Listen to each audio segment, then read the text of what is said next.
Pentagon says Trump's Afghan troop boost to cost $1 billion. The U.S. military's top leaders told lawmakers Tuesday that the thousands of additional U.S. troops President Donald Trump has ordered to Afghanistan will cost just over $1 billion a year, bringing the total bill for fighting America's longest war to $12.5 billion annually.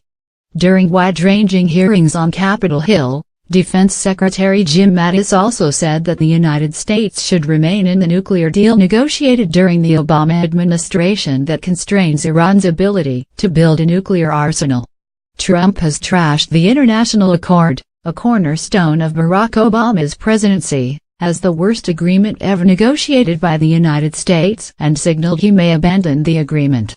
The release of the Afghan war cost information came as Senator John McCain, RI's, assailed Mattis and Marine Corps General Joseph Dunford, the chairman of the Joint Chiefs of Staff, for withholding from Congress key details about Trump's new strategy for winning in Afghanistan that was announced 6 weeks ago. McCain, the chairman of the Armed Services Committee, declared that it was bizarre that Mattis and Dunford did not submit written testimony before the hearing started.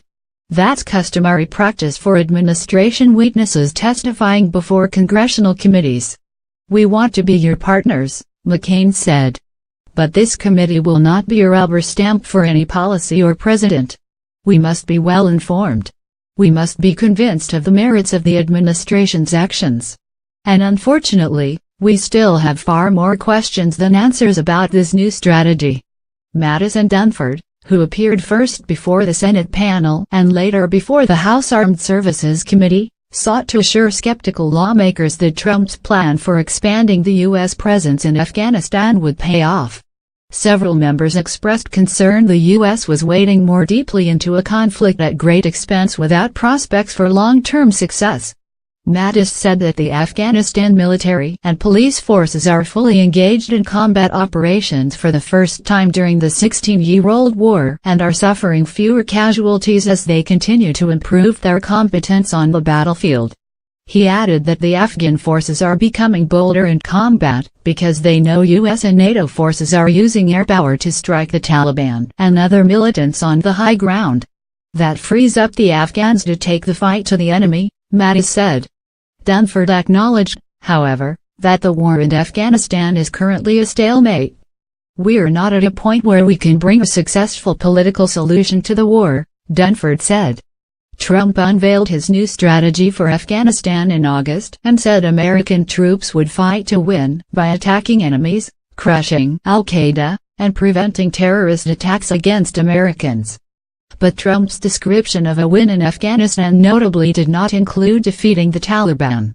He indicated that after an effective military effort it eventually may be possible to reach a political settlement in Afghanistan that includes elements of the Taliban. As part of the plan, the Pentagon is boosting troop numbers by about 3,500, augmenting the roughly 11,000 Americans currently stationed there. The increase will expand training of the Afghan military and beef up U.S. counterterrorism operations against al-Qaeda and a growing Islamic State affiliate in Afghanistan, as well as the Taliban and other extremist groups. Trump also singled out Pakistan for harboring Taliban leaders and other militants that are battling American troops in Afghanistan. Trump's tough words about Pakistan, a troubled U.S. security partner, infuriated Islamabad, which has denied the country provides safe havens for the Taliban. But U.S. officials and analysts have long said Pakistan tolerates the presence of the Afghan Taliban and the allied Haqqani network, which are leading the insurgency against Afghan and U.S. forces. Dunford told the committee that it's clear to him that Pakistan's intelligence service has connections to the terrorist groups. Congressional Democrats are increasingly worried Trump's distaste for the Iran nuclear deal will lead him to abandon the accord and imperil the ability to contain Iran's nuclear program. Trump has repeatedly said that he's inclined not to certify Iranian compliance after having twice found the country compliant at earlier deadlines. Denying certification could lead the U.S. to reintroduce sanctions, which in turn could lead Iran to walk away from the deal or restart previously curtailed nuclear activities. But Mattis said it's in the national security interest of the United States to stay a part of the international accord. If we can confirm that Iran is living by the agreement, if we can determine that this is in our best interest, then clearly, we should stay with it, Mattis said. I believe, at this point in time, absent indications to the contrary, it is something the president should consider staying with.